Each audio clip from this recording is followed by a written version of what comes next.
ఇక్కడ కూడి వచ్చిన మీ అందరికి నా శుభవందనములండి. కొలసీలకు రాసిన పత్రిక 1వ అధ్యాయం, కొలసీలకు రాసిన పత్రిక 1వ అధ్యాయం 13వ వచనం. కొలసీలకు రాసిన పత్రిక 1వ అధ్యాయం 13వ వచనం. ఆయన మనలను అంధకార సంబంధమైన అధికారములో నుండి విడుదల చేసి తాను ప్రేమించిన తాను కుమారుని యొక్క రాజ్య నివాసులుగా చేశాను. ఇక్కడ మనం వాక్యంలో 2 పదాలు మనకు కనపడతాయి, 2 విషయాలు దీంట్లో కనపడతాయి. ఏంటంటే ఆయన మనలను అంధకార సంబంధమైన అధికారములో నుండి విడుదల చేశాడు. ఫస్ట్ ఏం చేశాడు? అంధకార సంబంధమైన అధికారంలో నుండి విడుదల చేసి, అదొక పాయింట్, తాను ప్రేమించిన తన కుమారుని యొక్క రాజ్య నివాసులుగా చేశాను.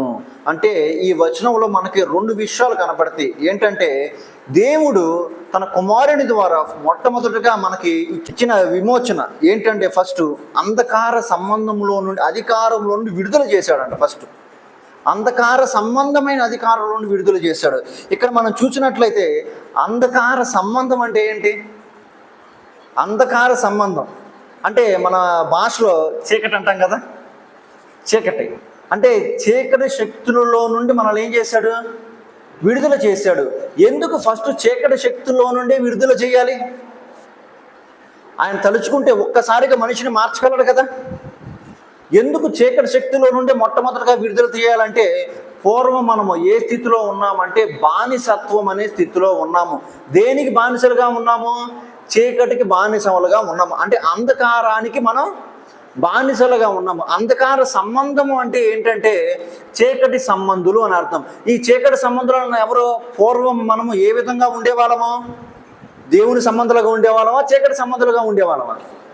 అంటే చీకటి సంబంధులుగానే ఉండేవాళ్ళము. అసలు చీకటి సంబంధులు అంటే ఎవరని మనకు అర్థమవుతుంది? చీకటి సంబంధులంగానే అన్నా నేను పాత జీవితం అన్నా కొత్త జీవితం అన్నా అని అంటాం కాదు. పాత జీవితంలో ఎలా ఉండేవాడివి? ఫస్ట్ చీకటి సంబంధులు అంటే చీకటి కార్యాల గురించి మీకు తెలియాలి, అంతేనా? ఆ సాతాను యొక్క కార్యాల గురించి మీకు తెలిస్తే అప్పుడు మీరు ఏం చేస్తారంటే, నేను ఈ స్థితిలో ఉండేవాడిని, ఈ స్థితిలోకి నేను వచ్చాను అని మీకు అప్పుడు అర్థమవుతుంది. అప్పుడు మీకు అర్థమవుతుంది. మనం ఏం చేస్తున్నామంటే యేసుక్రీస్తుని అంగీకరించిన తర్వాత, అన్న నేను పాత స్థితిలో ఇలా ఉండేవాడిని అన్నా, ఎంత ఘోర పాపం చేసేవాడిని అన్నా అని మనం ఒప్పుకోండి దేవుడి దగ్గరికి వస్తామా లేదా? అంటే పశ్చాత్తాపడతామా లేదా?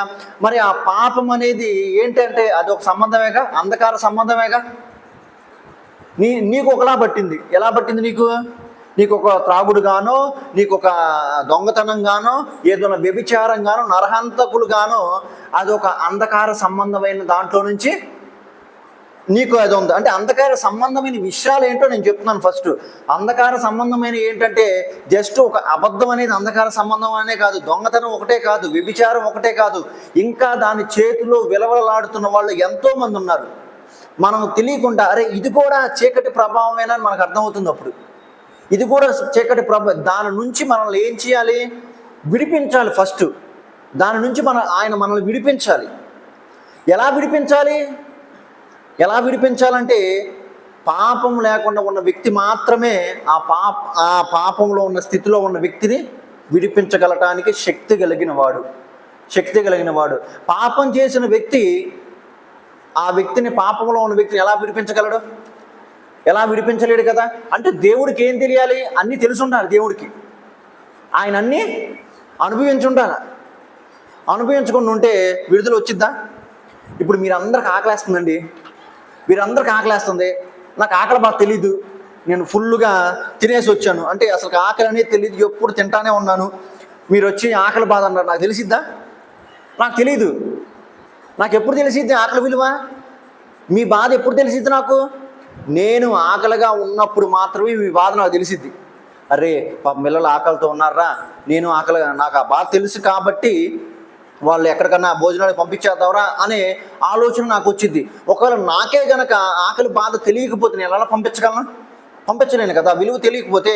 అదేవిధంగా యేసుక్రీస్తు ఆ పాపము యొక్క విలువ తెలియకపోతే, ఆ పాపంలో నుండి అంటే ఆ శోధనని అనుభవించి బయటికి రాకపోతే, ఆ శోధనలో ఉన్నవాళ్ళు ఎలా తెలుసుకుంటారు, ఎలా విడిపించగల శక్తి ఉంటుంది ఆయనకి?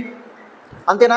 ఇప్పుడు ఉదాహరణకు వచ్చేసి మీకు అర్థమవటం కోసం యేసుక్రీస్తు దగ్గరికి వచ్చి, అన్న నన్ను ఫ్రెండ్ మోసం చేశాడన్నా, ఎంతో బాధేసిందన్నా, ఎంత గుండెల్ని పిండేసిన బాధ వచ్చిందండి, నీకేం తెలుసులే యేసుక్రీస్తు, మా బాధలు మీకేం తెలుసు అన్నారు అనుకోండి. ఆయన ఏమంటాడు తెలుసా? అరే పిచ్చోడా, 3.5 సంవత్సరాలు నాతో ఉండి నన్ను ముద్దు పెట్టి మరీ అమ్మేశాడు రా. ఎవరో ముద్దు పెట్టి మరీ అమ్మేసింది? ఇస్కరియోతు యోధ సొంత ఫ్రెండే కదా. ఆ బాధ నాకు తెలిసిన నాయన, నేను ఆ బాధలో నుంచి నేను విడిపించగలను. అయ్యా యేసయ్య నీకేం తెలుసయ్యా, నా తల్లిదండ్రులు నన్ను తిడుతున్నారయ్యా, పిచ్చోడు అంటున్నారయ్యా అంటే, అరే నాకు తెలుసురా బాధ. నా తల్లిదండ్రులు పిచ్చోడని చెప్పి నన్ను పట్టుకోవడానికి వచ్చారు. నాకు తెలుసు ఆ బాధ ఏంటో, ఆ బాధ నాకు తెలుసు. అయ్యా నేను ఎంత బలహీనుడిగా ఉన్నానయ్యా, ఈ శోధన జయించలేకపోతున్నాను, అయినాక నీకేం తెలుసు ఈ శోధన అంటే, నాకు తెలుసు. 40 రోజులు నేను కొండ మీద శోధింపబడ్డాను, ఉపవాసం ఉండి శోధింపబడ్డాను. నీ బాధలన్నీ నాకు తెలుసు, నీ అంధకార సంబంధమైనవన్నీ నాకు తెలుసు. వాటన్నిటి నుంచి నేను విడుదల చేస్తానని చెప్పి దేవుడు మనకు చెప్తా ఉన్నాడు. అదే అందుకని ఫస్ట్ మాట ఏంటంటే, అంధకార సంబంధంలో నుండి నేను విడుదల చేస్తాను అని చెప్తూ ఉన్నాడు. ఇప్పుడు చూడండి, పొద్దునే ఇందాక మేము తెల్లదేవరపల్లి నుండి వచ్చా ఉన్నప్పుడు టీ తాగుతాను దిగినప్పుడు ఒక అబ్బాయి ఏడుస్తూ ఉన్నాడు. ఫోన్లో కూర్చొని ఏడుస్తూ ఉన్నా, ఏంటి నీకు తెలుసు కదా, మొత్తం నీకు చెప్పేశాను కదా, ఎందుకు నన్ను ఎట్లాగా అని ఏడుస్తూ ఉంటే ఏంటి నాకు అర్థమైపోయింది. ఏమర్థమైంది? ఆడు ఎవరినో ప్రేమించాడు, ఆ అమ్మాయిని ఎవరో ప్రేమించి తెగ బాధపడుతున్నాడు, తెగ ఏడుస్తున్నాడు. నేను అన్నాను, బెంజమిన్ వెళ్ళి మాట్లాడదాం అన్నా, ఇప్పుడు వినలేరన్నా, ఇప్పుడు అసలు వినే స్థితిలో ఉండరాళ్ళు. ఏడుస్తూ ఉన్నాడు, కళ్ళన్నీ ఎర్రగైపోయినాయి. వాళ్ళ ఫ్రెండ్ వచ్చేసి ఎందుకు మా వాళ్ళు నేర్పిస్తున్నావు అంటున్నాడు. అంటే వాడు కూడా నిజంగా ఏ సంబంధంలో ఉన్నాడు? ఇప్పుడు పాపపు సంబంధం, అంధకార సంబంధంలోనే ఉన్నాడు. అంటే ఒక్కొక్కరికి ఒక గెరైసిద్ది, అది ఒక్కొక్కరికి ఒక కరైసిద్ది. ఒక లవ్ అని ఒకళ్ళు, వ్యసనం అనే ఒకళ్ళది, త్రాగుబోతు, దొంగతనం, చిల్లంగితనం అన్నీ ఏం చేసిద్ది అంటే ఇవన్నీ వెరేస్తూ ఉండిద్ది. దానికి తెలిసినవి 6 అండి, 6 తెలుసా? కామ, క్రోధ, లోభ, మోహ, మద, మత్సరములు. విన్నారు ఎప్పుడన్నా? వాడు తెలిసిన 6 బాణాలు అంతే, ఇంకా 7 బాణం లేదు వాడికి. 6 బాణాలు ఎవడేసినా సరే గురి తప్పదు. కానీ మాత్రం ఒకళ్ళకి వేసారు, అన్ని గురి తప్పిపోయినాయి. ఎవరికే? యేసుక్రీస్తుకి 6 బాణాలు వేశాడు, 6 తప్పిపోయినాయి గురి. అందుకనే ఆ 6 పడి ఉన్న 6ని ఆయన విడిపిస్తాడు. 6 పడ్డాన్ని విడిపిస్తారు. ఈ 6 వాడు ప్రయోగిస్తాడు మన మీద, యవనస్తుల మీద ప్రయోగిస్తాడు, వృద్ధాప్యంలో వారి మీద ప్రయోగిస్తాడు, మిడిల్ ఏజ్లో ఉన్న వారి మీద ప్రయోగిస్తాడు. ప్రయోగించి చనిపోయిన వాళ్ళు చాలామంది ఉన్నారు కదా. పొద్దున మేము కారులో వెళ్తున్నాం, నిజంగా ఎన్ని చెప్పుకున్నామంటే అవన్నీ సాతాను చేతుల్లో ఉన్నారండి. ఇక్కడే మీరుపేటలో అంట కదా, మీరుపేటలో ఒక ఆయన మొక్కలు చేసేసి ఉడకబెట్టేసి పొడి చేసేసి దాంట్లో పెట్టాడంట. ఎంత దారుణం అండి నిజంగా. అది నిజంగా ఎవరే సంబంధి? అంధకార సంబంధమే కదా. వాడికి అలాంటి ఆలోచన ఎట్లా వచ్చింది ఆయనకి? కేవలం సాతాను పెట్టిన ఆలోచనే కదా, సాతాను పెట్టిన ఆలోచనే. ఇంకా చాలా ఉన్నాయి. ఒకళ్ళైతేనంట ప్రేమించుకున్నారంట, పెళ్లి చేసుకున్నారంట, 2 సంవత్సరాలు అయిపోయింది, గొడవ జరిగిందంటే 7 నెలల తర్వాత వచ్చిందంట, ఆ అమ్మాయి ప్రెగ్నెంట్ అంట. ఇతను ఏం చేశాడంటే, ఆ బిడ్డ నా బిడ్డే కాదు అని చెప్పి ఆమెని దిండేసి చంపేశాడంట. చంపేసి కడుపులో ఉన్న బిడ్డను కూడా పొట్టజీల్చి చంపేశాడంట. అంటే నిజంగా ఇవి విన్నప్పుడు నాకు ఎలా అనిపించిందంటే, దేశం ఎక్కడికి వెళ్ళిపోతుంది అంటే సాతాను చేతిలోకి వెళ్ళిపోతుంది. దేవుడి చేతిలో నుంచి తప్పించుకొని సాతాను చేతిలోకి వెళ్ళిపోతుంది. సాతాను మాయలో పడిపోతుంది. మన ఏ దేశమైనా సరే సాతాను మాయలో పడిపోతుంది. మరి వీళ్ళందరూ అంధకార సంబంధులు కాదా? అంధకారంలో ఉన్నవాళ్ళు కాదా వీళ్ళందరూ? వెలుగు ఎవరికి తెలిసిద్ది? చీకటిలో ఉన్నవాడు వెలుగును చూసి దూరంగా పరిగెత్తుతాడు. కానీ నిజంగా మారు మనసు పొందాలన్నాడు చీకటిలో నుండి బయటికి రావాలని ఆశపడతాడు. ఎవరు నన్ను బయటకు తీసుకొచ్చేది, వెలుగులోకి ఎవరు తీసుకొస్తారు అని చెప్పి అప్పుడు ఈయన ప్రత్యక్షం అవుతాడు.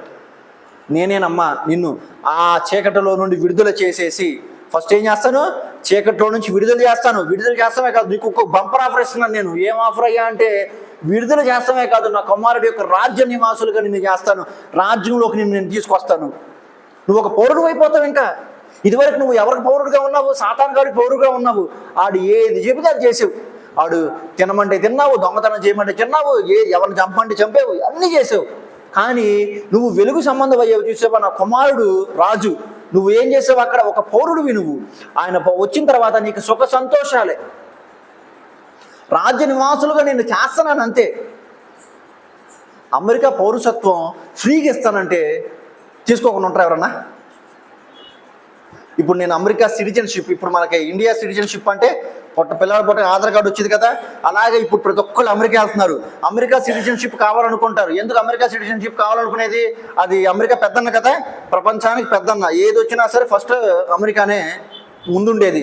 అందులోకి సిటిజన్షిప్ నాకు కావాలి, నేను అమెరికా పౌరుణ్ణి అనిపించుకోవడానికి ఎంతమంది ఇష్టపడతారు?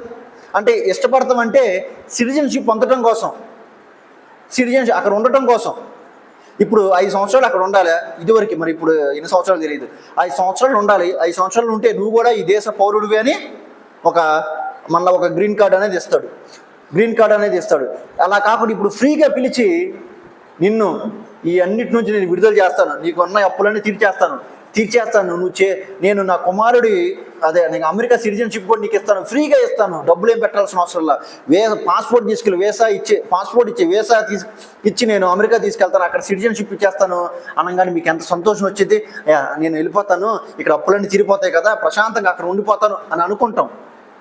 ఎంత సంతోషపడతావు. మరి దేవుడు కూడా అందే కదా, అరే నువ్వేం భయపడాల్సిన అవసరం లేదు, నువ్వు రావాలని ఆశపడుతున్నావు కదా, నువ్వు దాని నుంచి విడుదల పొందలేకపోతున్నావు నాకు తెలుసు, నువ్వు ఒక్కడవే పొందలేవు. కానీ నేనేం చేస్తానంటే నేను ఫస్ట్ విడుదల చేస్తాను, దాని నుంచి నేను విడుదల చేసి నా కుమారుడి యొక్క రాజ్యం నివాసులుగా నేను చేస్తాను, ఆయన ఒక పౌరుడుగా హక్కుదారుడిగా నేను కల్పిస్తాను అనగానే మనకి ఇంకెంత సంతోషం రావాలి. ఈ భూమి మీద అమెరికా సిటిజన్షిప్ కోసమే తాహతరపడుతుంటే మనము, మరి పరలోకంలో ఆయన సిటిజన్షిప్ ఇచ్చాడు మనకి. ఇచ్చాడే లేదా మీ అందరికీ? ఆయన సిటిజన్షిప్ ఇచ్చాడు. ఇంకా జీవితాంతం అక్కడే ఉంటావురా నువ్వు అని చెప్పి. మరి అక్కడ ఉండాలి అంటే కొన్ని రూల్స్ అండ్ రెగ్యులేషన్స్ ఉన్నాయిగా. అమెరికాలో ఉండాలంటే రూల్స్ అండ్ రెగ్యులేషన్స్ కొన్ని ఉన్నాయి. ఇక్కడ మీరు పిల్లల్ని కొడతారండి? తల్లిదండ్రులు పిల్లల్ని కొడతారా? ఏమండి మీ పిల్లల్ని ఎప్పుడైనా దెబ్బేశారా? కొట్టారా? మీ అమ్మ నాన్నలు కొట్టారంటమ్మా? అక్కడ కొట్టకూడదు పిల్లల్ని. అక్కడ పిల్లల్ని కొట్టకూడదు. ఆ రూల్ ఫాలో అవ్వాలి అక్కడ, అంతేనా? ఆ రూల్ ఫాలో అయితేనే అక్కడ ఉండాలి. కొన్ని రూల్స్ ఉంటాయి, ఆ రూల్స్ ఫాలో అవ్వాలి. అదేవిధంగా మరి అక్కడ యేసుక్రీస్తుని అంగీకరించిన తర్వాత ఆయన కొన్ని రూల్స్ పెట్టాడుగా, మరి ఆ రూల్స్ నువ్వు ఫాలో అవ్వాలా వద్దా? ఆ రూల్స్ నువ్వు ఫాలో అవ్వాలి. ఫాలో అయితేనే రియల్ సిటిజన్షిప్ వచ్చింది నీకు. అక్కడే ఉండిపోతాం. ఇంకా లేదనుకో మళ్ళీ ఇంకొక సిటిజన్షిప్ వచ్చింది, ఆడు పక్కనే ఉండి పిలుస్తాడు, ఎవరో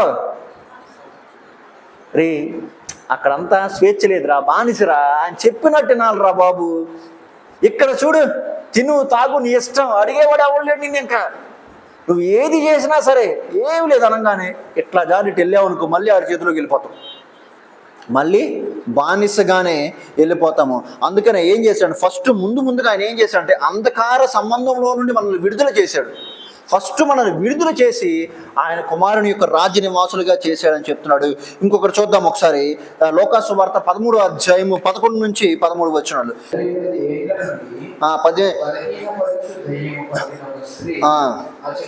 అచ్చట నుండెను ఆమె నడుము వంగిపోయి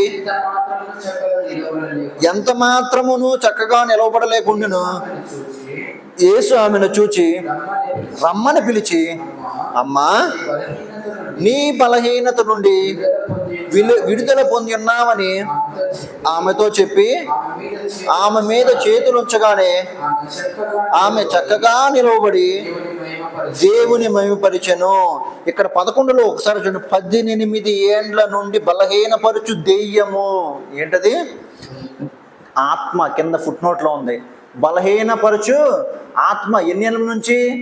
18 సంవత్సరాల నుంచి. ఆమె ఏమైంది? నడుము వంగిపోయింది. అంటే ఈ బలహీనత నుండి యేసు ఏం చేశాడు? ఆమె మీద చేతులుంచి ఏం చేశాడు? స్వస్థపరిచాడు. ఆయన స్వస్థపరిచాడు అంటే ఆ దెయ్యాన్ని ఫస్ట్ ఏం చేశాడు? వెళ్ళగొట్టేశాడు కదా, అంతేనా? ఆమెను ఏం పట్టింది అంటే బలహీనపరచు ఆత్మ. బలహీనపరచు ఆత్మ, ఇక్కడ చూడండి, బలహీనపరచు ఆత్మ అంటే మనకి ఆమె 18 సంవత్సరాల నుంచి గూని రోగంతో నడుము వంగిపోయి బాధపడుతున్న స్త్రీ ఆయన కోసం వస్తే ఆయన మొట్టమొదటిగా చేసింది ఏంటంటే, ఎప్పుడైతే ఆయన ఆయన చేతులు ఉంచాడో ఆయన తాకగానే ఆ దెయ్యం వెళ్ళిపోయిన తర్వాత ఆమె మామూలుగా ఏమైపోయింది? లేచి మనలాగే నుంచుంది. మరి ఆమెని దేవుడు విడుదల చేశాడా, విడుదల చేయలేదా? విడుదల చేశాడు. ఆత్మీయంగా విడుదల చేయటమే కాదు, శారీరకంగా కూడా ఆయన విడుదల చేస్తాడు. మనం అనగానే ఆత్మీయంగానే అనుకుంటాం, ఆత్మీయంగా విడుదల చేస్తాడు, అదేవిధంగా శరీరంగా కూడా విడుదల చేస్తాడు. అది మనం జ్ఞాపకం ఉంచుకోవాలి.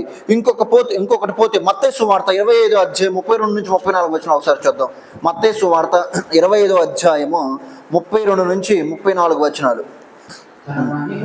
తన మహిమతో మనుష్య కుమారుడును ఆయనతో కూడా సమస్త దూతలను వచ్చునప్పుడు ఆయన తన మహిమ గల సింహాసనము మీద ఆసీనుడై ఉండెను. అప్పుడు సమస్త జనములు ఆయన ఎదుట పోగు చేయబడుదురు. గొల్లవాడు మేకలలో నుండి గొర్రెలను వేరుపరచినట్లు ఆయన వారిని వేరుపరచి తన కుడివైపున గొర్రెలను ఎడం వైపున మేకలను నిలవబెట్టెను. అప్పుడు రాజు చూచి, నా తండ్రి చేత ఆశీర్వదింపబడిన వాడా, రండి, లోకము పుట్టినది మొదలుకొని మీ కొరకు సిద్ధపరచబడిన రాజ్యము స్వతంత్రించుకొనుడి. చాలు. ఇక్కడ యేసుక్రీస్తు వారు ఉపమానం ద్వారా మాట్లాడుతున్నారు. ఏమంటే ఈ రాజు ఎవరు? ఇక్కడ యేసుక్రీస్తు వారు. ఆయన సమస్త మహిమ దూతలతో కిందకు వచ్చినప్పుడు ఆయన మనకు ఒక తీర్పు జరిగింది, తెలుసు కదా. తీర్పు జరిగినప్పుడు అందరూ వచ్చారు. అంటే నాట్ ఓన్లీ ఇండియన్స్, ఆస్ట్రేలియా వాళ్ళు, అమెరికా వాళ్ళు, అందరూ A to Z ఈ భూమి మీద ఎంతమంది అయితే ఉన్నారో అంతమంది ఆయన దగ్గరకు వచ్చి తీర్పు జరుగుతూ ఉన్నప్పుడు మేకలలో నుండి ఆయన ఏం చేశాడు? గొర్రెలను వేరుపరిచాడు. మేకలలో నుండి గొర్రెలను వేరుపరిచి కుడివైపునేమో గొర్రెలు ఉంచుకున్నాడు, ఎడం వైపునేమో మేకలను ఉంచుకున్నాడు. ఈ కుడివైపు వారితో ఏం చెప్తున్నాడు?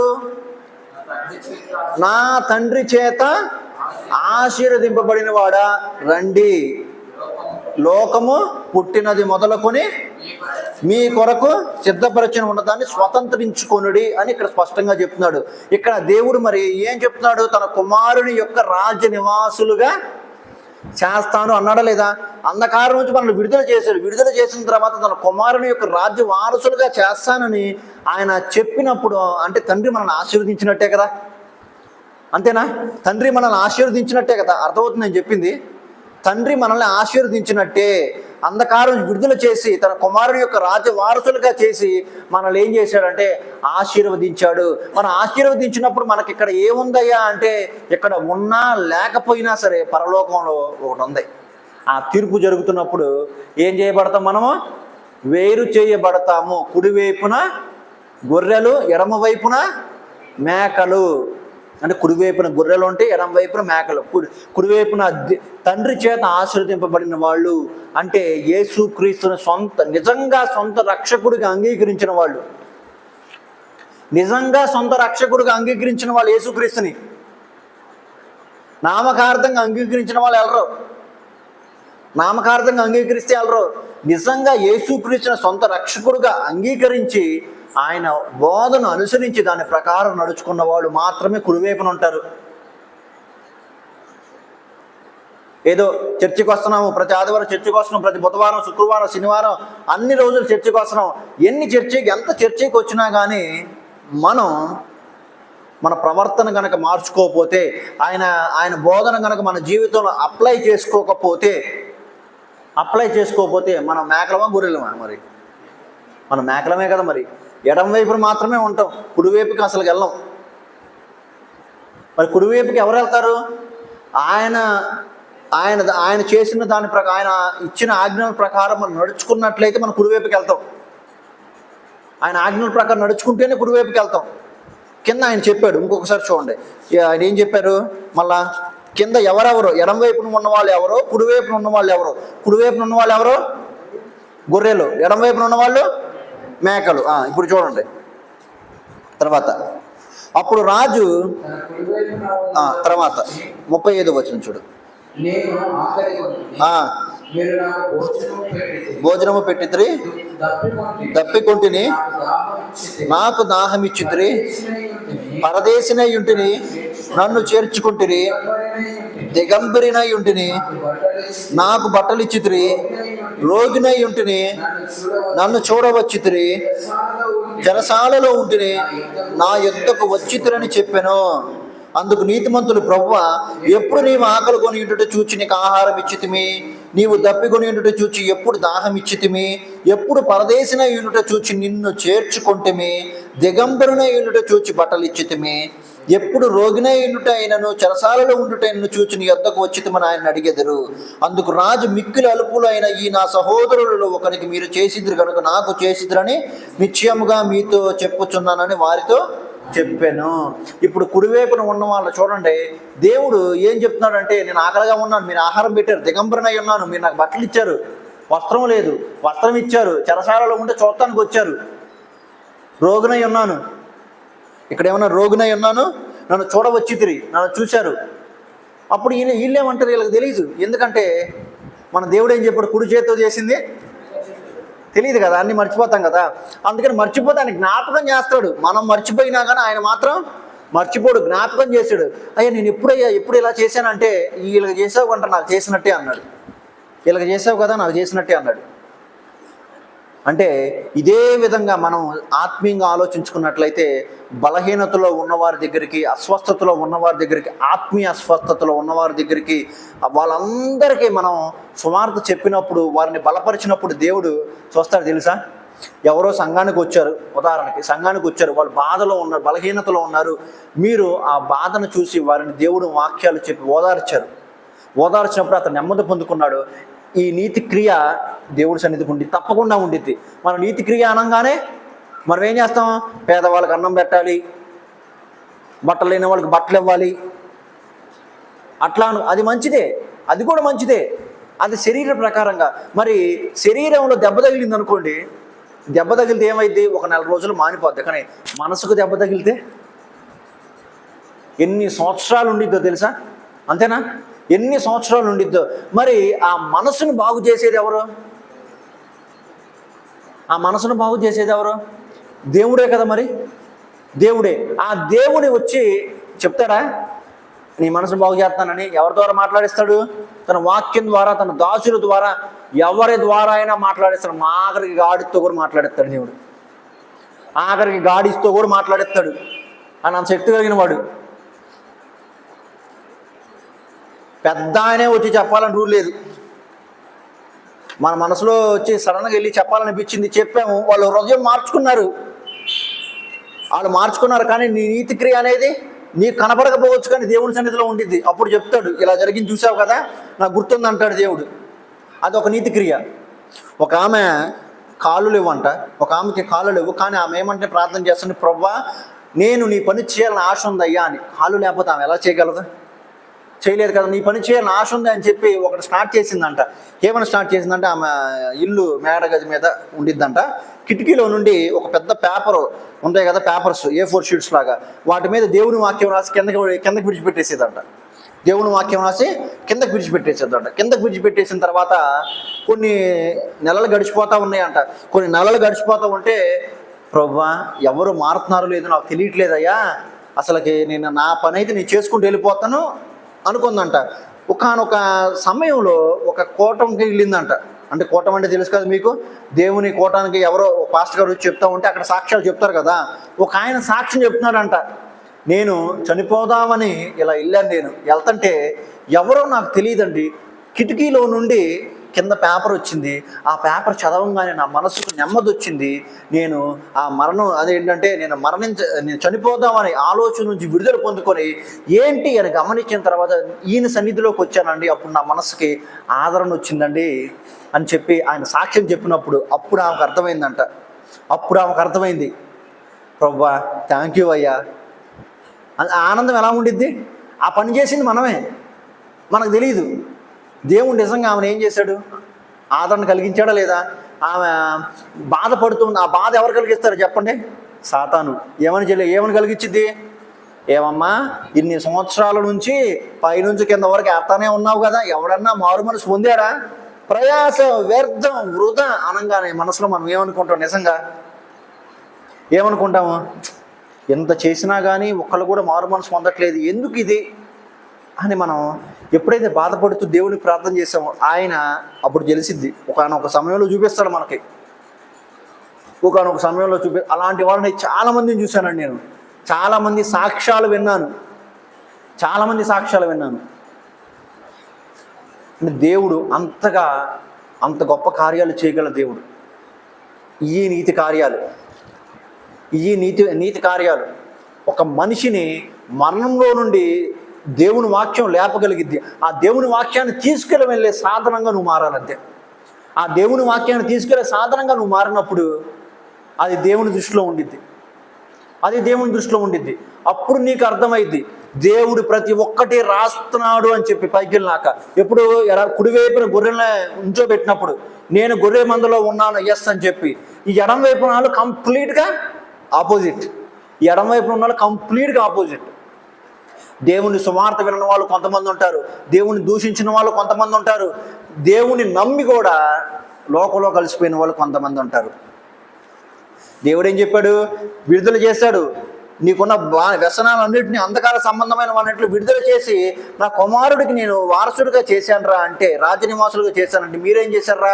ఫస్ట్ అంతా ఆశ చూపించి మారారు, దేవుని తెలుసుకున్నారు, బాప్తీసం తీసుకున్నారు, రక్షణ పొందుకున్నారు. అయినప్పటికీ మళ్ళీ మీరు ఏం చేశారంటే లోకంలో కలిసిపోయారు కదా. లోకంలో కలిసిపోయి మళ్ళీ నేను ఎట్లాగైతే విడుదల ఇచ్చానో మళ్ళీ మీరు ఏం చేశారు? లోకంలో అక్కడ ఒక కాలు ఇక్కడ ఒక కాలు, రెండు పడవల మీద కాలైతే ఏం జరిగిద్దండి? పంగ చీలిపోయి అటు వెళ్ళలేము, ఇటు వెళ్ళలేము, కింద పడిపోయి మునిగిపోతాం. అటు లోకంలోనూ ఒక కాలు, ఇటు దేవుళ్ళలోనూ ఒక కాలు వేసామనుకో ఏమైంది?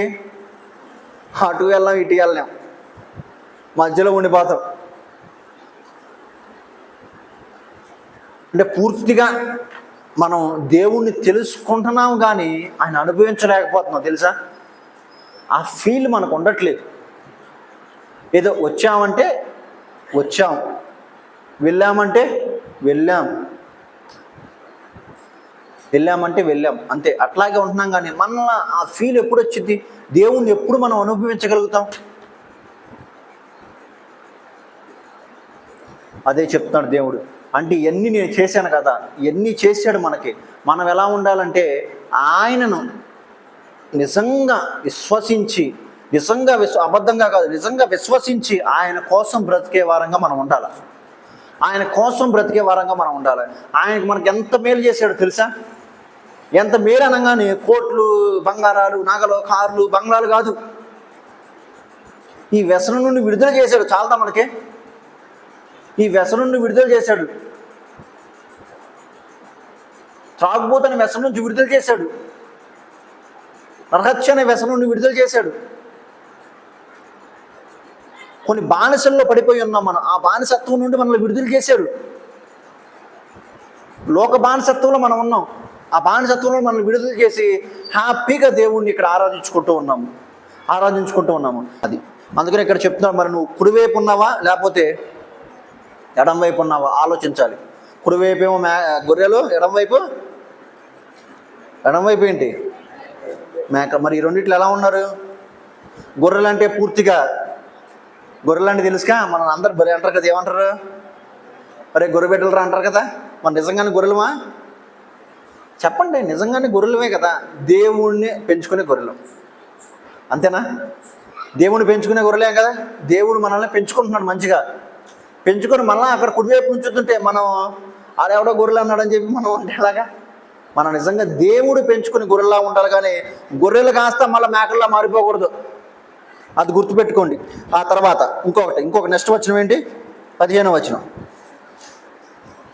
ఈ మేకలు కంప్లీట్గా ఆపోజిట్. చెప్పా కదా, మేకలు అనేవాళ్ళు కంప్లీట్గా ఆపోజిట్. కొలసీలు రాసిన పత్రిక 1వ అధ్యాయము 14వ వచనం. తర్వాత ఆ కుమారుని యందు విమోచన అనగా పాప క్షమాపణ కలుగుచున్నది. ఆ కుమారుని యందు మనకు విమోచన అనగా పాప క్షమాపణ కలుగుచున్నది. ఇక్కడ ఏమన్నాడు? ఆ కుమారుని యందు మాత్రమే విమోచన, అదే విధంగా పాప క్షమాపణ కలుగుచున్నది. విమోచన ఇది చాలా ఇంపార్టెంట్ అండి, చాలా పెద్ద టాపిక్. విమోచించటం. దేవుడు మనల్ని దేనిలో నుండి విడుదల చేశాడు? ఫస్ట్ ఏమో అంధకార సంబంధంలో నుండి విడుదల చేశాడు, అంధకార సంబంధంలో. తర్వాత మనల్ని ఏం చేశాడు? ఈ ఒక్కటి ఇంక్లూడింగ్ ఏదైనా సరే వాటన్నిటిలో నుండి మనల్ని ఏం చేశాడు? విమోచించేశాడు. అంటే ఈ లోకంలో ఉండే ఆచారాలు కానీ, ఈ లోకంలో ఉండే కట్టుబాట్లు కానీ, ఈ లోకంలో ఉండే ప్రతి ఒక్క విధమైన వాటన్నిటి నుంచి మనల్ని ఏం చేశాడు? విడుదల చేశాడు. అంటే విమోచించేశాడు, మనల్ని కొనేశాడు. మనల్ని ఎవరి దగ్గర నుండి కొన్నాడు? అపవాది దగ్గర నుంచి కొనేశాడు. ఒక చిన్న స్టోరీ లాగా మీకు చెప్తాను, అర్థమవుతుంది. ఒక గొర్రెపిల్ల ఏం చేసిందంటే లోకంలో, అంటే లోకం అంటే ఈ గొర్రెపిల్ల ఏం చేసిందంటే ఒక ఆయన దగ్గర ఉంది. ఒక ఆయన పొలం అంతా తినేసిన తర్వాత ఈ యజమాని ఏం చేస్తాడు? ఆ పొలం యజమాని ఏం చేస్తాడు? ఆ గొర్రెపిల్లని తీసుకెళ్ళి కట్టేసేస్తాడు. దానికేమో విడుదల పొందాలని ఆశ. అంటే దానికి ఈ కట్లన్నీ తీసేసి నేను వెళ్ళిపోతాను, నేను స్వేచ్ఛగా బతికేస్తాను అనుకుని తిరుగుతూ ఉంది. కానీ ఆ కట్టు అనేది దానికి విడుదల పొందలేకపోతుంది. ఆ కట్టు అనేది అట్లాగే ఉంది. అప్పుడే ఒక ఆయన వచ్చేసి ఏం చేశాడంటే, ఇదిగో నేను దీన్ని విమోచిస్తాను, దీన్ని నేను విడుదల చేస్తాను, దీనికి నేను వెల ఇచ్చేస్తాను, దీన్ని విడుదల చేసి అంటే, ఎందుకు విడుదల చేయాలి? నా పంటంతా తినేసింది, నా పంటకు తగ్గ ప్రతిఫలం నువ్వు ఇస్తే అప్పుడు నేను దీన్ని ఏం చేస్తాను? విడుదల చేస్తాను, లేకపోతే నేను విడుదల అనేది చేయను అనగానే ఆ వ్యక్తి ఏం చేశాడంటే ఆ పంటకు తగ్గ దానికన్నా ఇంకా విలువైన అమూల్యమైన దానికి ఇచ్చేసి ఆ గొర్రెని ఏం చేసేసాడు? విడుదల చేసేసాడు. అప్పుడు ఆ గొర్రె ఎవరి సొంతం అయింది? రెండో యజమాని సొంతం అయింది. ఈ వ్యక్తి ఎవరైతే విడుదల చేశారో ఆ వ్యక్తి సొంతం అయిపోద్ది. ఈ గొర్రె ఏం చేయాలి? ఆయన అమ్మటే వెంబడించాడు. ఇక్కడ కథలో ఇదంతా మనం చూసుకుంటే ఆ గొర్రె ఎవరు అంటే మనమే. ఇక మనం కట్టేసింది ఎవరు? సాతాను. ఆ పొలం ఏంటి? లోకం. మనం విడుదల చేసింది ఏంటి? యేసుక్రీస్తు. ఏమిచ్చాడు? తన రక్తాన్ని ఇచ్చి మనల్ని ఏం చేశాడు? విడుదల చేశాడు. రక్తాన్ని ఇచ్చి అంటే ఆ పొలంలో నువ్వు ఇంతవరకు తిరిగావు కదా, ఈ లోకంలో తిరిగావు కదా, ఇష్టానుసారంగా ప్రవర్తించావు కదా, ఇష్టానుసారంగా నీకిష్టం నీ జీవితాన్ని నువ్వు సర్వనాశనం చేసేసుకున్నావు. దేనికి? సాతానికి. డ్రగ్స్కి అలవాటు పడిపోతున్నారు ఇప్పుడు యవనస్తులు. గంజాయికి తాగి తన జీవితాన్ని పాడు చేసుకుంటున్నారు, మత్తులోనే ఉండిపోతూ ఉన్నారు యవనస్తులు. మళ్ళా వివాహమైన వాళ్ళు కూడా పాపంలో పడిపోతున్నారు. ఇప్పుడు కొత్త స్టైల్ వచ్చింది తెలుసా? వివాహం భార్యాభర్తలకి డింక్ స్టైల్ అని వచ్చింది తెలుసా? డింక్ స్టైల్ అంట. Dual income no kids. అంటే భార్యాభర్త ఇద్దరు ఉంటారు కదా, వాళ్ళిద్దరూ మంచిగా జాబ్ చేస్తారు. మనకి ఇంకా పిల్లలేం వద్దు, మన ఇద్దరు ఇన్కమ్ ఉంది, డ్యూయల్ ఇన్కమ్, ఇద్దరు ఇన్కమ్ ఉంది, మనకు పిల్లలు ఎవరు వద్దు, హ్యాపీగా ఎంజాయ్ చేద్దాం. అది ఒక స్టైల్ వచ్చింది, అమెరికాలో వచ్చింది, ఇక్కడ కూడా స్టార్ట్ అవ్వబోతుంది తొందరగానే. అంటే మరి సాతాను ఏ విధంగా అందరినీ మోటివేట్ చేసేసిందో చూడండి. ఆఖరికి చివరికి పిల్లలు కూడా కనకూడదు అనకుండా మీరు లోకంలో పడి తిరగండ్రా బాబు అనే స్థాయిలోకి తీసుకొచ్చిందండి. చూడండి,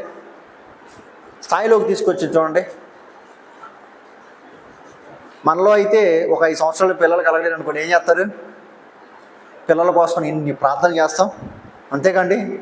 తల్లిదండ్రులు తెలిసిదబ్బా పిల్లల కోసం ఎంత ప్రార్థన చేస్తారు. ప్రభా పిల్లల దయచేయ అని చెప్పి అసలు పిల్లలే వద్దు అనుకుంటున్నారంట చూడండి. ఇంకా రాను రాను ఏం చేస్తారు తెలుసా, పెళ్ళే నిషేధం చేస్తారు.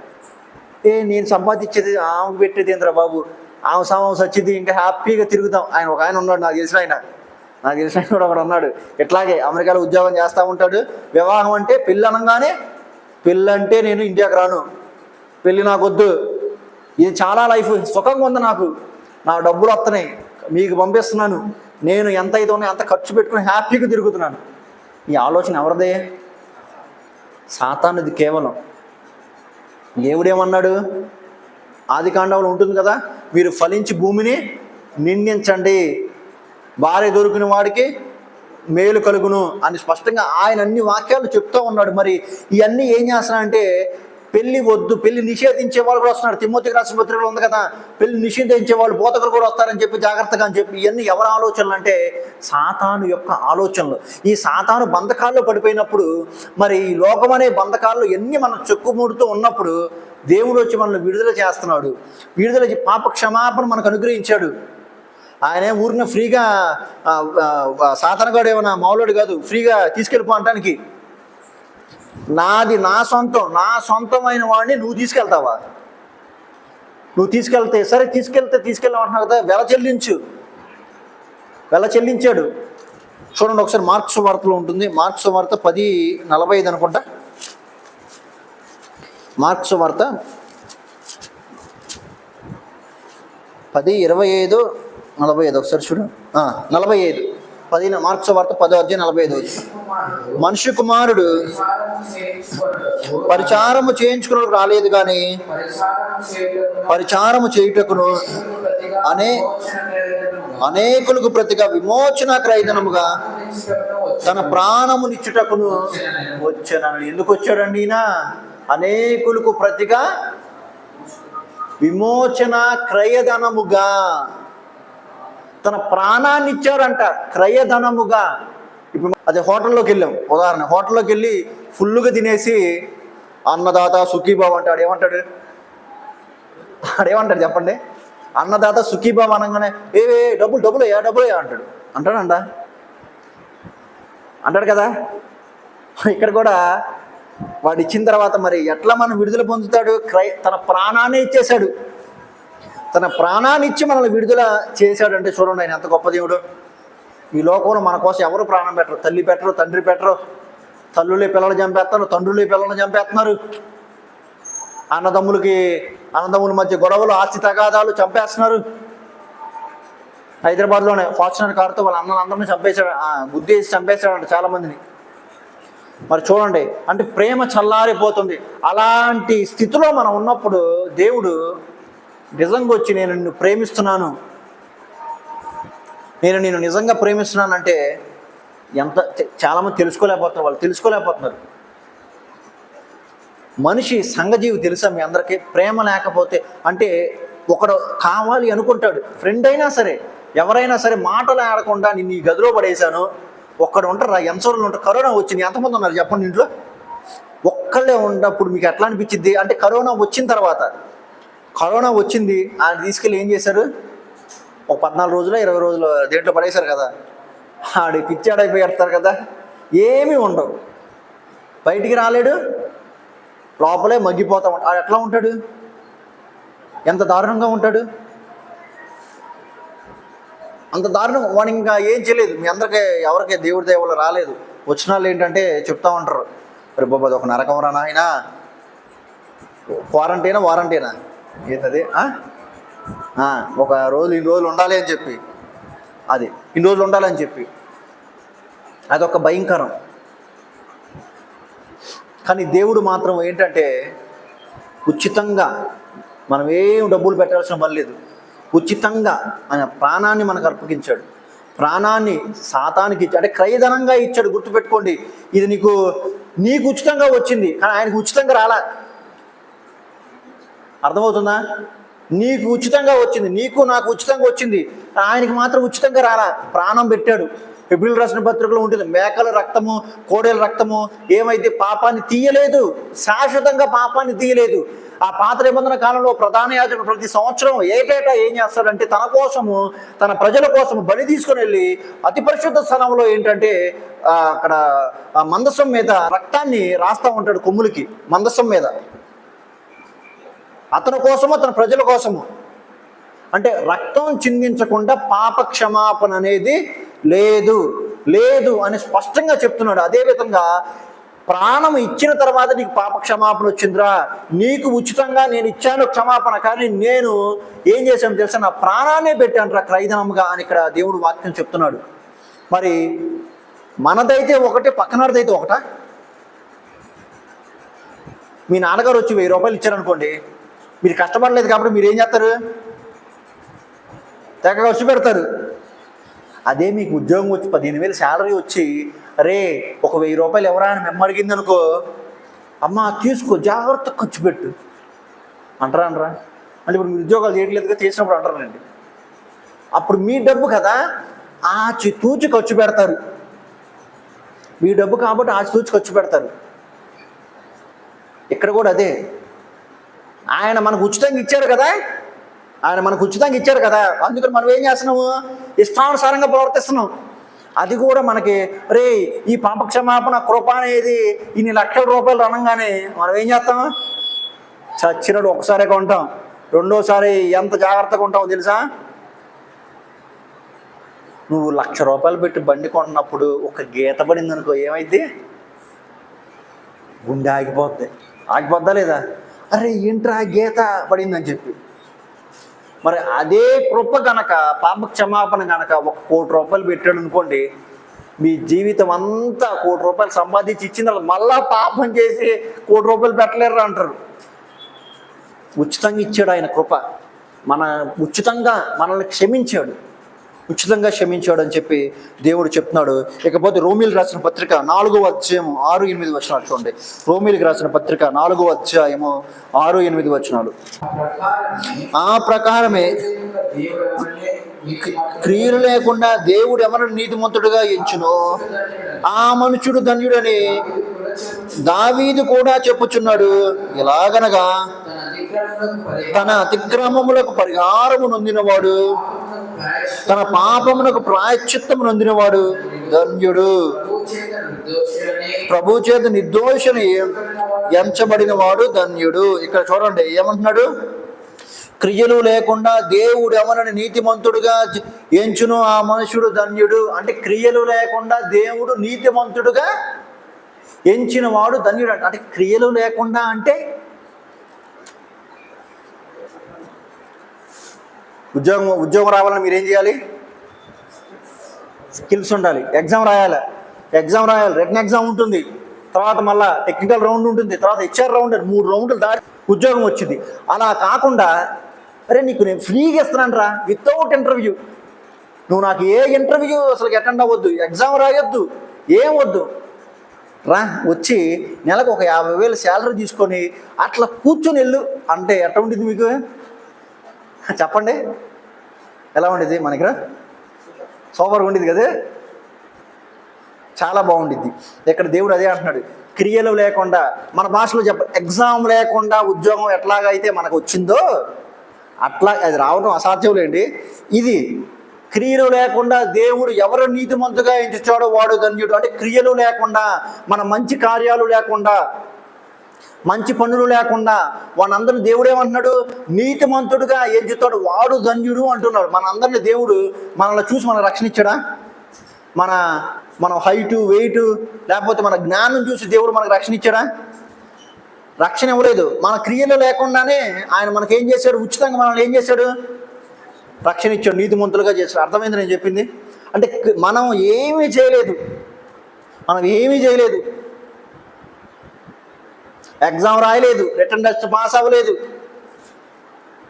రిటర్న్ టెస్ట్ ఫెయిలే, టెక్నికల్ రౌండు ఫెయిలే, హెచ్ఆర్ రౌండు ఫెయిలే, గవర్నమెంట్ ఉద్యోగంలో ఏంటయ్యి ప్రిలిమినరీ ఎగ్జామ్స్ ఫెయిల్, అన్నీ ఫెయిలే, కానీ ఉద్యోగం వచ్చేసింది మనకి. అదేవిధంగా ఆయన అనుకునే క్వాలిటీస్ ఏమీ లేవు, అన్నీ ఫెయిలే, ఎఫ్ అన్నీ ఎఫ్లే, ఫెయిల్ అన్నీ. అయినా కానీ దేవుడు ఏం చేశాడు, నువ్వు నీతిమంతుడు రా అన్నాడు. అలా అంటే మనకి ఎంత, అప్పుడు ఈ లోకంలోనే అంత ఆనందం వస్తే మరి దేవుడికి ఇంకెంత దేవుని విషయంలో మనకి ఇంకెంత ఆనందం రావాలి? రావట్లే. నిజంగా చెప్తున్నా కదా, రావట్లేదు.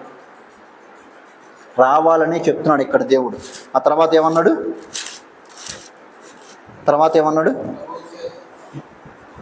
తన అతిక్రమములు పరిహారము నొందినవాడు, తన పాపములకు ప్రాయశ్చిత్తం నొందినవాడు ధన్యుడు. ఇక్కడ చూడండి ఎంత స్పష్టంగా చెప్తున్నాడు. తన అతిక్రమములకు పరిహారము నొందినవాడు, తన పాపములకు ప్రాయశ్చిత్తము నొందినవాడు. అంటే మనం చేసిన పాపానికి ప్రాయశ్చిత్తం నొందినవాడు అంట, ధన్యుడు అంట, చాలా ధన్యుడు అంట.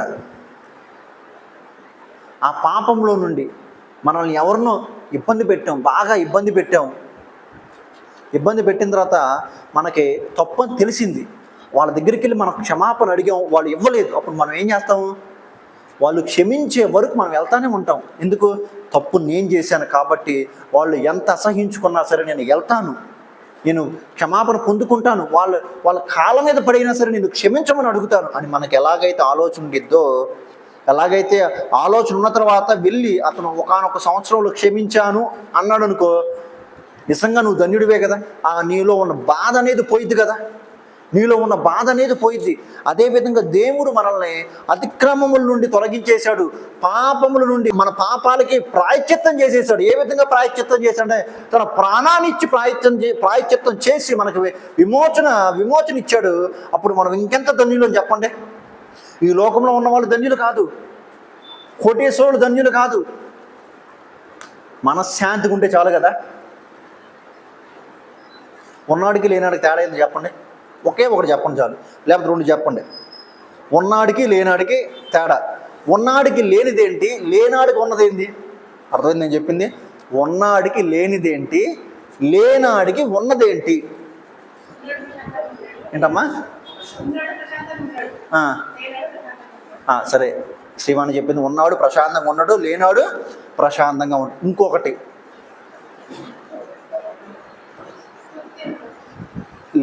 ఉన్నాడు నిద్రపోతాడు ఆయన సరిగ్గా, కోట్లతోనే చూసుకుంటాడు. అరే ఈరోజు 10 కోట్లు, రేపు ఇంకొక కోటి ఎక్స్ట్రా రావాలి, ఏం చేయాలి అనుకోండి. లేనాడు కోట్ల తర్వాత సంగతి లేదు, హ్యాపీ పొద్దు నుంచి పాపం పనికి వెళ్తారు, 500 వస్తే చాలు, తిన్నావు పడుకున్నావు, గుర్రం నిద్రపోతాం, అసలు ఎటు వెళ్ళిపోతామో తెలియదు. అంతేనా? ప్రశాంతంగా నిద్ర. మనిషికి దేవుడు ఇచ్చిన వరం నిద్ర. ఆ బాధలన్నీ మర్చిపోలేడు. ఇంకోటి ఏందో చెప్పంటావా? ప్రశాంతత అని చెప్పింది కదా, వాళ్ళకి ప్రశాంతం ఉండదు, ఎప్పుడు డబ్బు వేటలోనే ఉంటారు. వాళ్ళకి ఎన్ని కోట్లు ఇచ్చినా కానీ ఇంకా కావాలని అనుకుంటారు. ఈ లేనివాడికి ఏమొచ్చింది? ప్రశాంతంగా వాడు బతుకుతాడు. ఇక మూడోది ఏంటి తెలుసా? వీడికి కోట్లు ఉన్నాయి, అంత ఆస్తి ఉంది, కానీ తినటానికి ఉండదు. ఎందుకు చెప్పమంటావా? వాళ్ళ షుగర్ వచ్చిందో, బీపీ వచ్చిందో అన్నీ వస్తాయి. కానీ లేనాడికి అన్నం ఉన్నా కానీ వాడికి ఆకలి ఉండిద్ది, హ్యాపీగా తింటాడు. కానీ ఒకటే లోటు, ఎందుకు చెప్పమంటారా? ఉన్నాడికి ఏమైనా వచ్చిందని చూపించుకుంటాడు, లేనాడికి ఏమైనా వచ్చిందనుకో, అనారోగ్యం పాలయ్యాడు అనుకో, అదొకటే. వీళ్ళిద్దరి మధ్యలో డిఫరెన్స్ అది. ఇప్పుడు మన లోకంలోకి ఇక్కడికి మధ్యలో డిఫరెన్స్ ఇదే చెప్పా కదా, ఆత్మీయమైన డిఫరెన్స్. వాళ్ళు లోకంలోనే బ్రతుకుతూ ఉన్నారు, వాళ్ళు పాపక్షమాపణ పొందుకోలేకపోయారు. మనం ఏమయ్యాము? పాపక్షమాపణ పొందుకున్నాం, పశ్చాత్తాపం పొందుకున్నాం. దేవుని దగ్గరకు వచ్చి, ప్రభువా నిజంగా అయ్యా నేను ఆ రోజు ఆ పాపం చేశానయ్యా, నన్ను క్షమించండి అయ్యా అని చెప్పి పశ్చాత్తాపం పొందుకున్నావా లేదా? పొందుకున్నాం మనము. అదే దేవుడు చెప్తున్నాడు.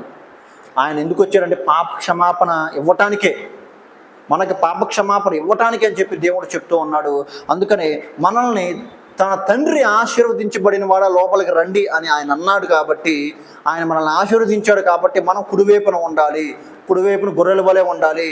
మనం విమోచించబడ్డాము. దేని నుంచి? పాపం నుంచి విమోచించబడ్డాం, అపవాది తంత్రముల నుండి, శక్తుల నుంచి విమోచించబడి ఆయన దగ్గరకు వచ్చాం. ఆయన గొర్రె పిల్లగా మారిపోయాం. మనం ఆయన పెంచుకునే గొర్రె పిల్లగా మారిపోయాము. లేదు నేను అలా ఉండను అని చెప్పారు అనుకోండి, మేకలో కలిసిపోతారు. ఒకరితో దిన మందు అప్పుడు తెలిసింది మీకు, నేను తప్పిపోయాను రా బాబు అని చెప్పి అప్పుడు గుండెలు బాదుకున్నా సరే నో యూస్ ఉండిద్దా? ఏమి యూజ్ ఉండదు. అందుకనే దేవుడు ఏం చెప్తున్నాడంటే మిమ్మల్ని అందరినీ నేను నా కుమారుని యొక్క రాజ్య నివాసులుగా చేశాను నేను మీ అందరినీ, దానికి తగ్గట్టుగా మీరు నడుచుకోండి, మీరు నడుచుకోండి, మీకు పాప క్షమాపణ అనేది ఉచితంగా ఇచ్చాను, కానీ నాకు ఉచితంగా మీ దగ్గర దేని దగ్గర నుంచి మిమ్మల్ని ఉచితంగా నేను విడిపించాను, నా ప్రాణాన్ని పెట్టి మిమ్మల్ని విడిపించాను, కాబట్టి మీరు ఆ రక్షణను కాపాడుకోండి అని చెప్తున్నాడు. ఇంత గొప్ప రక్షణ ఆనందాన్ని నిర్లక్ష్యం చేసినాడు. ఎలాగో తప్పించుకుని మన ఏప్రిల్ రాసిన పత్రికలో ఉంటుంది. ఎంత గొప్ప రక్షణ ఆనందాన్ని మనకు ఉచితంగా వచ్చింది కాబట్టి దాన్ని కాపాడుకోమని చెప్పి దేవుడు ఈరోజు మనతో మాట్లాడుతూ ఉన్నాడు. ఈ కొద్ది వాక్యం అనేది దేవుడు దీవించిన గాక. ఆమేన్.